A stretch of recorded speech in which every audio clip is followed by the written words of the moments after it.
Assalamualaikum. Apa kabar Kak Sima? Kembali lagi ketemu sama Miss Ina. Hari ini kita masuk ke lesson 14 dan Miss Ina akan menjelaskan tentang reflexive pronoun. Nah, silakan perhatikan di sini ya. Nah, sebelum kita masuk ke reflexive pronoun, Miss Ina akan mengulang kembali soal subjek yang sudah pernah Miss Ina jelaskan di kelas. Subjek itu ada I, lalu ada you, ada he, ada she, ada it, karena tidak mau kesini lagi ya. Lalu ada you kembali, ada we, ada they. Nah, ini subjek ya. You ada dua, you yang pertama tunggal, satu orang. You yang di sini adalah jamak, yang artinya kalian. Secara arti Miss Ina rasa kalian sudah hafal ya, karena kan sudah Miss Ina artikan semua waktu di kelas ya. Dari I sampai they. Nah, untuk reflexive pronoun, tiap subjek berbeda-beda. I menjadi myself, you menjadi yourself, he menjadi himself, she menjadi herself, it menjadi itself, penulisannya digabung. You di sini walaupun dia banyak juga sama ya. Tetap ke sini. Yourself tetap. Oh maaf, yang ini karena dia jamak maka seperti ini. We menjadi ourselves. They menjadi themselves. Nah, apa sih reflexive pronoun itu? Reflexive pronoun digunakan ketika subjek dan objeknya dalam satu kalimat itu hanya satu ya, dengan orang yang sama. Nah, sekarang yang ini Miss Ina hapus dulu, Miss Ina contohkan ke kalimatnya ya. Oke, tadi Miss Ina contoh di sini. Nah, reflexive pronoun yang pertama misalnya I blame myself for the bad mark. Artinya saya menyalahkan diri saya sendiri karena nilai yang jelek. Nah, di sini subjeknya adalah I. Nah, ini kan subjek. Lalu ini kan verb. Nah, ini objek. Nah, objeknya itu orang yang sama. Saya menyalahkan diri saya sendiri, makanya digunakan reflexive pronoun. I blame myself for the bad mark. Ini maksudnya. Kemudian juga bisa menggunakan reflexive pronoun dengan kata by. Menggunakan kata by, baru ditambah reflexive. Contohnya, you eat the whole cake by yourself. Ini sebagai subjek ya. You eat ini verb. Nah, the whole cake ini objek. Nah, kalau yang menggunakan by berarti dia di sini mengerjakannya sendiri tanpa bantuan, without any help. Jadi diartikannya misalnya you eat the whole cake by yourself. Kamu memakan cake itu keseluruhan buat diri kamu sendiri. Dia makan sendiri. Nah, ini lihat di sini karena di subjeknya you, maka refleksifnya adalah yourself. Kalau di sini I, makanya pakai myself.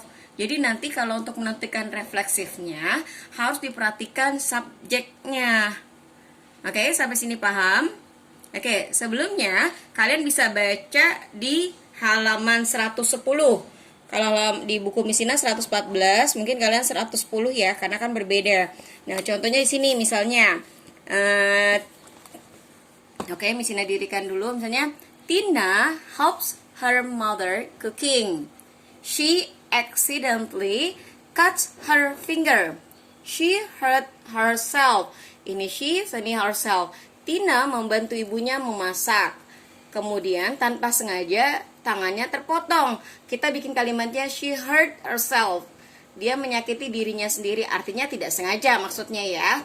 Nah, di sini I hurt myself. I jadi myself. He hurt himself. He jadi himself.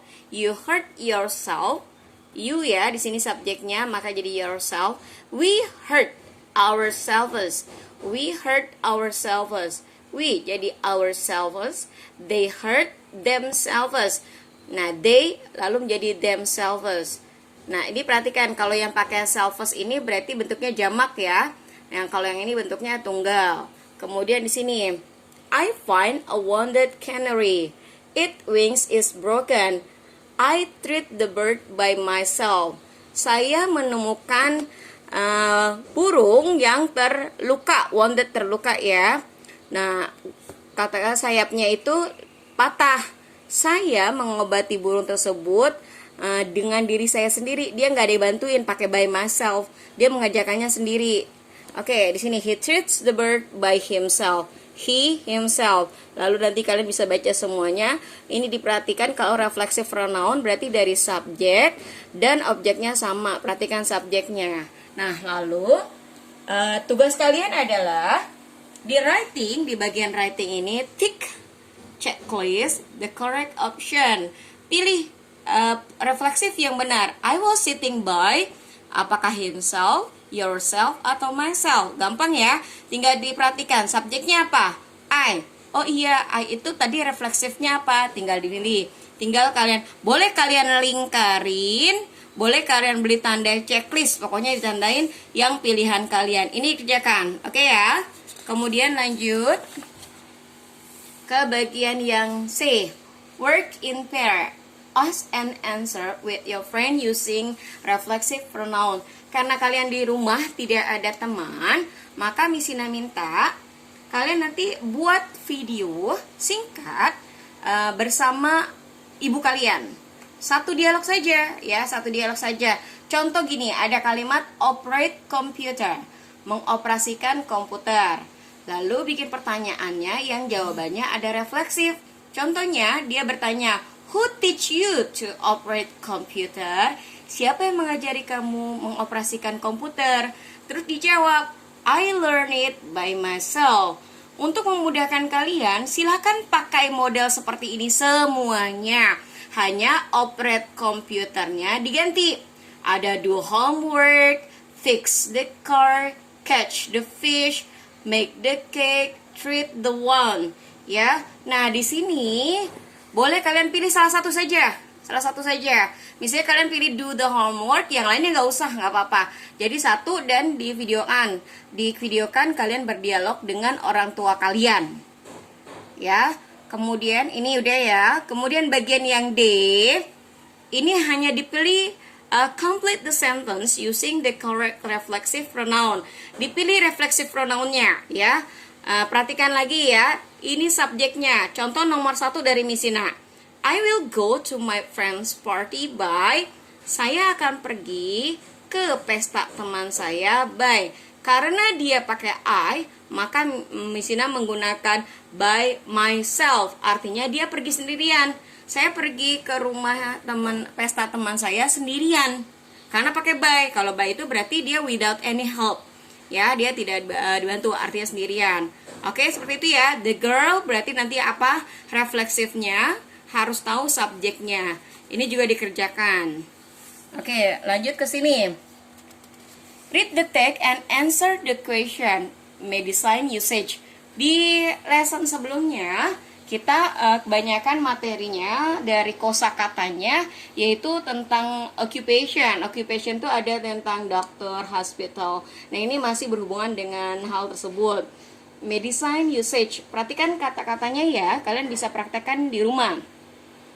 Take the medicine 3 times a day. 2 teaspoons each for 12 years old to adult. 1 teaspoon each for under 12 years old. Shake the syrup before use. Keep the medicine out of children's reach. protect the medicine from direct sunlight. Untuk mempermudah, di sini akan bantu kalian untuk mengartikan. Jadi kalian mudah untuk menjawabnya ya. Nah, oke, perhatikan. Misalnya bantu arti. Take the medicine artinya makan obat ini 3 kali sehari. Miss, kok diartikannya makan? Iya, untuk obat ini diartikannya makan atau bisa juga minum. Pengertiannya seperti itu. Nah, 2 teaspoon, 2 sendok kecil ya, teaspoon. Nanti kalau sendok besar itu nanti ada tablespoon. 2 sendok untuk dibawa di atas 12 tahun, 12 years old to adult. Nah, 1 teaspoon, 1 sendok teh, 1 sendok yang kecil untuk di bawah 12 tahun. Terus shake the syrup artinya dikocok dulu sebelum digunakan. Kamu keep the medicine out of children reach. Jauhkan dari jangkauan anak-anak. Mungkin khawatir takut diminum sembarangan karena anak-anak tidak tahu, jadi taruhnya agak jauh. Kemudian terakhir, protect the medicine from direct sunlight. Lindungi dari sinar matahari secara langsung. Jadi obat-obatan itu tidak boleh kena matahari langsung, nanti akan merusak kandungan obatnya. Nah ini ya, ini sudah tahu. Kemudian kalian menjawabnya. Miss Ina akan kasih tahu kata-kata sulitnya ya. Yang di sini Miss Ina rasa oke, tidak ada ya. Kalau ini udah artinya ini kayaknya ini gampang. Ini tolong dijawab, bisa langsung di buku paket. Yang ini ya, sama. Yang bagian E dan yang bagian D silahkan ditulis langsung di buku paket ya. Kemudian yang terakhir, make similar instruction text based on the clues given. See the text above for example. Kalian membuat teks seperti ini. Nah, pilih salah satu aja. Yang pertama misalnya instruksi itu perintahnya, how to use the crutch, bagaimana cara menggunakan tongkat. Yang kedua, maksud tongkatnya tongkat medis ya, tongkat yang karena kecelakaan, yang patah dan sebagainya. Kemudian how to put on the brakes of the wheelchair, bagaimana cara mengoperasikan atau memasang rem pada kursi roda. Ini kata-kata kerjanya kebanyakan berkaitan dengan hospital ya. Atau 3, how to use a bandage, bagaimana cara menggunakan plaster atau bisa juga menggunakan perban. How to use an eye drop medicine, bagaimana cara menggunakan obat tetes mata. Nah, pilih di sini. Pilih satu yang menurut kalian gampang saja. Dan perintahnya itu bisa ikutin contoh, ada 4 step atau 3 step juga nggak apa-apa. Udah cukup itu aja ya. Yang ini nanti saja cukup. Nah, jadi untuk di bab di lesson 12, di lesson 14 ini Miss Ina minta kalian mengerjakan dari B, C. Ingat yang C itu yang C ini di dialog ya, bikin dialog bersama orang tua kalian. D, lalu E pertanyaannya, dan ini satu saja. Satu ya, bikin instruction seperti yang di atas. Tapi dari 4 ini pilih satu saja. Pilih satu saja. Oke, cukup untuk sampai sini aja. Terima kasih. Miss Ina rasa untuk refleksif pronoun cukup sampai sini. Nanti minggu depan jika ini sudah akan ada instruksi selanjutnya. Mudah-mudahan kalian paham. Jika kalian belum paham bisa menghubungi Miss Ina, orang tuanya, atau minta bantuan orang tua untuk menemani. Jika orang tuanya merasa kesulitan silahkan hubungi Miss Ina. Dan mudah-mudahan Allah memudahkan kalian mengerjakan tugas kalian, PJJ kalian, dan tetap semangat karena mau menjelang puasa. Miss Ina juga sekalian mohon maaf lahir batin ya. Dan mudah-mudahan kalian selalu sehat dan selalu dalam lindungan Allah. Assalamualaikum warahmatullahi wabarakatuh. Dadah.